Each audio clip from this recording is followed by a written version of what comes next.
Hello दोस्तों, आप लोग कैसे हैं। उम्मीद है कि अच्छे होंगे, बढ़िया होंगे और मस्त होंगे और पूरे लगन और शिद्दत के साथ पढ़ाई कर रहे हैं होंगे। इन्हीं उम्मीदों के साथ आगे बढ़ते हैं। अगर आप इस चैनल पर नए हैं तो प्लीज़ चैनल को सब्सक्राइब कीजिए और अधिक से अधिक लोगों में शेयर कीजिए। जैसा कि आप जानते हैं, हमने ईंटें, मनके और अस्थियां वाले अध्याय को शुरू किया और उसी को अभी जारी करेंगे। और इस अध्याय से जितना भी महत्वपूर्ण क्वेश्चन आंसर है वो सभी मैं आपको कराऊंगा। जितना भी इस चैप्टर से क्वेश्चन बन सकता है वो मैं कराऊंगा, इससे आगे क्वेश्चन नहीं बनेगा। तो चलिए इन्हीं उम्मीदों के साथ आज शुरू करते हैं। कल के वीडियो में हमने देखा था हड़प्पाई लिपि एक रहस्यमय लिपि है कैसे। अगर आप उस वीडियो को नहीं देखा तो पहले जाके उस वीडियो को देखें। आज एक महत्वपूर्ण क्वेश्चन है कि क्या सिंधु घाटी के लोग साक्षर थे। यह भी अब क्वेश्चन को देखिए, कहते हैं क्या सिंधु घाटी के लोग साक्षर थे। तो चलिए इसका आंसर किस तरह होगा वो हम देखते हैं। कहते मुहर क्या है, मुहर तांबे के औजार, मर्तवान के आठ तांबे तथा मिट्टी के लघु पट्टिका, आभूषण, अस्थियां, छड़े, प्राचीन सूचना पट, इन सभी वस्तुओं पर लिखावट मिली है और यह सभी वस्तुएं हड़प्पा सभ्यता से खुदाई में प्राप्त हुए। इस आधार पर हम कह सकते हैं कि सिंधु घाटी के लोग साक्षर थे।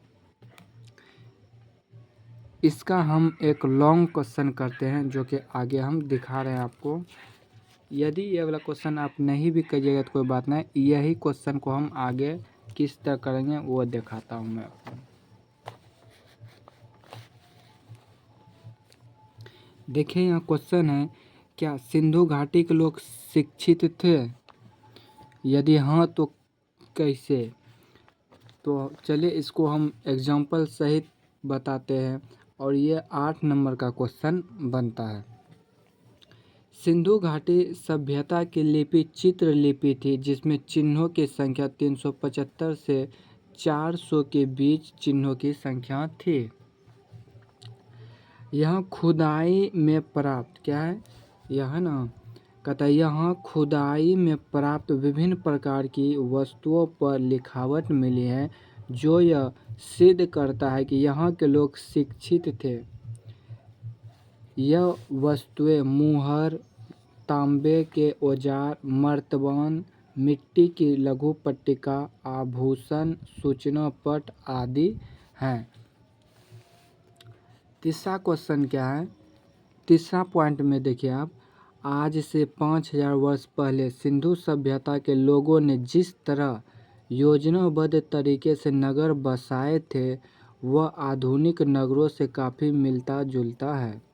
इससे पता चलता है कि वहाँ के लोगों को सिविल इंजीनियरिंग का अच्छा खासा ज्ञान था। चौथा पॉइंट को आप देख सकते हैं। चौथा पॉइंट में है कि हड़प्पा के लोग तांबे और टीन को मिलाकर कांसा बनाते थे जो यह सिद्ध करता है कि उन्हें रसायन शास्त्र का भी अच्छा ज्ञान था। वे सोने, चांदी जैसे धातु के गहने भी बनाते थे।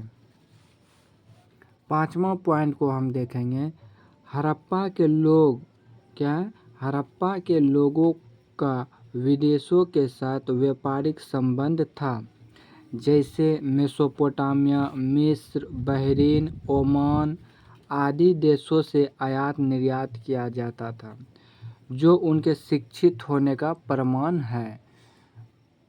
ये हम 5 पॉइंट बताएं और छठा पॉइंट को आप देखिए किस तरह का आंसर बनता है, किस तरह पॉइंट बाय पॉइंट हम आपको बता रहे। इसी तरह आपको बोर्ड में भी लिखना है। तो 6 नंबर पॉइंट, मर्तबान, मृत भांड, मुहर आदि पर विभिन्न प्रकार के चित्र उकेरे गए हैं जो उनके ललित कला की निपुणता को दर्शाती है। क्वेश्चन पॉइंट नंबर 7 को हम देखते हैं। हड़प्पा वासियों ने बैलगाड़ी, नाव, तथा जहाज का भी विकास किया था, जो उनके तकनीकी ज्ञान को दर्शाता है। पॉइंट नंबर 8 को हम देखेंगे। मोहनजोदड़ो, हड़प्पा, बालाकोट, नागेश्वर, चन्हुदरो, लोथल आदि इस सभ्यता के शिल्प निर्माण का केंद्र था, जो इनके औद्योगिक विकास के ज्ञान को दर्शाता है। तो ये क्वेश्चन कंप्लीट हो गया और हम आगे के क्वेश्चन को देखते हैं। तो देखा मैंने आपको पॉइंट वाइज पॉइंट बता रहा हूँ, हर क्वेश्चन को हम पॉइंट में आंसर कैसे देते ये आपको बता रहा हूँ। तो चलिए आगे के क्वेश्चन को हम देखते हैं। कहता मुहरे और मुद्रांकन का प्रयोग या फिर विशेषताएं को बताएं। क्या है? मुहर और मुद्रांकन का प्रयोग क्यों किया जाता था या इसका विशेषताएं बताएं। तो देखिए इसका उत्तर क्या होगा। कहता मुहर और मुद्रांकन के प्रयोग निम्नलिखित विशेषता है। पहला क्या है? मुहर और मुद्रांकनों का प्रयोग लंबी दूरी के संपर्कों को सुविधाजनक बनाने के लिए होता था। क्या है? मुहर और मुद्रांकन का प्रयोग लंबी दूरी के संपर्कों को सुविधाजनक बनाने के लिए होता था। मुहर तथा दूसरा पॉइंट है, मुहर तथा मुद्रांकन का प्रयोग लंबी दूरी तक सामानों को सुरक्षित पहुंचाने के लिए किया जाता था। तीसरा पॉइंट है, मुद्रांकन से प्रेषक की पहचान का भी पता चलता था।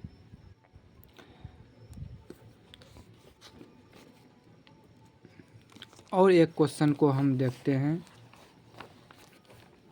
जो कि बहुत ही ये वाला क्वेश्चन बहुत महत्वपूर्ण है, जिसमें हम वेरी इम्पोर्टेंट नहीं, वो सच में बहुत महत्वपूर्ण होगा। कहता बाट का निर्माण किस पत्थर से किया जाता था, उसकी विशेषताएं बताएं।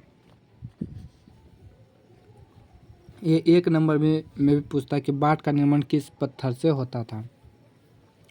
कहता बाट का निर्माण सामान्यतः चट पत्थर से होता था और आमतौर पर किसी भी तरह के निशान आमतौर पर इस पर किसी भी तरह के निशान नहीं होते थे तथा यह घनाकार होते थे। कैसा होता था? यह घनाकार होते थे। पॉइंट नंबर 2 देखें। कहता इन बाटों के निचले मानदंड द्विआधारी जैसे कि 1, 2, 4, 8, 16, 32 इत्यादि 12,800 तक थे, जबकि ऊपरी मानदंड दशमलव प्रणाली का अनुसरण करती थी। इन बाटों का प्रयोग संभवतः आभूषण और मानकों को तौलने के लिए किया जाता था। आज के लिए बस इतना ही, आगे हम कल के वीडियो में देखेंगे।